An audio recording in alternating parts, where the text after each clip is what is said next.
Baxın, bugünkü gündə həmin bu təhsil möhlətlərin əsasında xidmətdən yayma, o da bir korrupsiya şərait yaradır. Biz konkret olaraq bu məsələlərə son qoymalıyıq.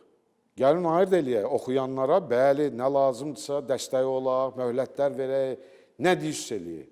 Amma həqiqətən də gətirib indi hər hansı bir şirkətdən bir gün içində əldə olunan arayışı təqdim eləməklə bu nə dərəcədə düzgündür? Və həqiqətən də burada da ədalətsizlik baş verir. Baxın, adam var həqiqətən də bugünkü gündə magistraturada, doktoranturada tər tökür oxuyur. Xaricdə imtahanlar verir. O da təhsil möhləti alır bizim xidmət tərəfindən. O birisi də elə burada gəzir.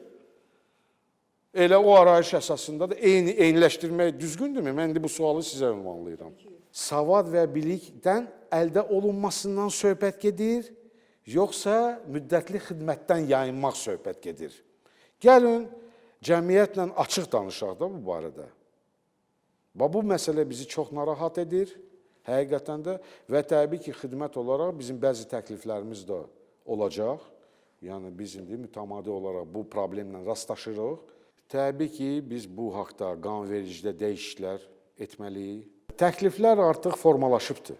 Biz indi bu norma yaratma prosesi həyata keçirilməkdədir. Biz aidiyyəti qurumlarla bu məsələləri indi razılaşdırmalıyıq. Yəni, normalar var, normalara uyğun biz bu prosesi tənzimləmək, tez bir zamanda tənzimləmək fikrindəyik.